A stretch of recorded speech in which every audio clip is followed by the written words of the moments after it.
Joe Martin was a good kid. He looked forward to high school next year and knew he would make good grades because he studied hard. He planned to put more effort into sport, maybe try out for the basketball team if he grew tall enough.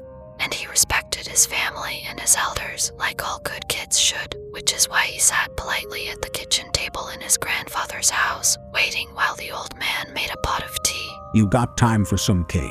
Grandpa asked. Joe glanced at the kitchen clock. It was just before 5:30 p.m. He had to be home at 6:00, but Grandpa's house was only 2 blocks from his own. At a jog, it took exactly 4 minutes to make the journey. Yes, please. It's getting dark earlier. Grandpa said, setting a slice of chocolate cake on a floral plate on the table. Better eat up. You don't want the Whistleman to get you. The what? Grandpa smiled. You never heard of the Whistleman? Joe shook his head, cheek distended with cake. I shouldn't tell you. I don't want to scare you. Aw, come on. I'm not a little kid. Grandpa laughed. Well, okay. The Whistleman is very tall, over 7 feet, maybe even 8 if you include his hat. And he's thin as a garden hose. He wears a suit of patchwork leather, all different shades of pink and tan and brown, because it's made from the skin of the children he eats. What? He catches children and skins them. Then he eats their meat and carries their bones around in a sack that rattles and clacks as he walks.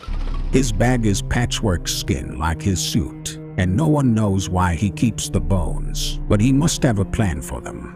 Perhaps he's waiting until he has enough. Enough for what? Who knows? Joe tried to smile, but his grandpa seemed deadly serious. You said he was called the Whistleman. Why? Grandpa nodded, sipped his tea. First you hear the rattle of all those bones, but if that's all you hear, you'll be okay. It means he's following someone else. But if you hear him whistling, that means he's on your trail. It's always the same tune, only the first line, over and over. What tune? Grandpa tapped his fingers slowly on the table and sang in a quiet voice. Rockabye, bye-bye. But you can't tell where it's coming from, like it's all around you. Then it gets quieter, as though he's moving further away. But don't be fooled. The quieter he gets, the closer he is. You'll never know when he's right behind you until he grabs you. Joe watched Grandpa's gently tapping fingers as the old man started to whistle. Rockabye, bye-bye, just those 5 notes again and again. His fingers, wrinkled and bent, rose and fell as he whistled. Rockabye, bye-bye, getting softer and softer. Then Grandpa's hand shot forward and closed over Joe's arm. Joe cried out in surprise, cake crumbs flying, his plate skidding across the old wood. Quick as a flash, Grandpa caught the plate before it could smash on the floor, laughing like he'd told the best joke ever. Holy cow, Grandpa. You nearly gave me a heart attack. You don't need to worry if you're a good boy. The Whistleman only eats bad kids. Grandpa nodded. Only kids who are late home, staying out past when their parents told them to. Joe drew in a deep breath and looked up at the kitchen clock again, just before 5:30 p.m. He frowned. Wasn't that what it said before? Grandpa glanced around to see what Joe was looking at. Oh, that old thing's been broken for months. It's right twice a day, I guess. Joe's heart began to hammer. He was expected home at 6. What time is it? You don't wear a watch. 5:58. I gotta go. Joe jumped up and grabbed his bag, then ran from the house. It was only 4 minutes, maybe 3 if you really pushed it. He tried his best not to think about anything as his feet slapped the sidewalk, his bag bouncing on his back. Then he heard a sound. A kind of clattering noise, like hundreds of dice rattling in a bag. He slowed, looking all around, but there was nothing in the ink-high shadows between the houses. The street ahead and behind was empty of people, just parked cars, dark and quiet. He heard it again, rattle and click.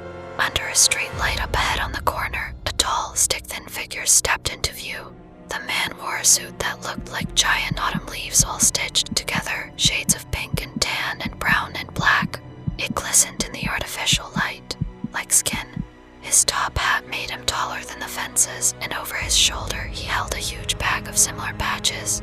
It was swollen with contents that moved and shifted as he walked, clatter and clack. The figure was facing away, looking in the wrong direction to see Joe.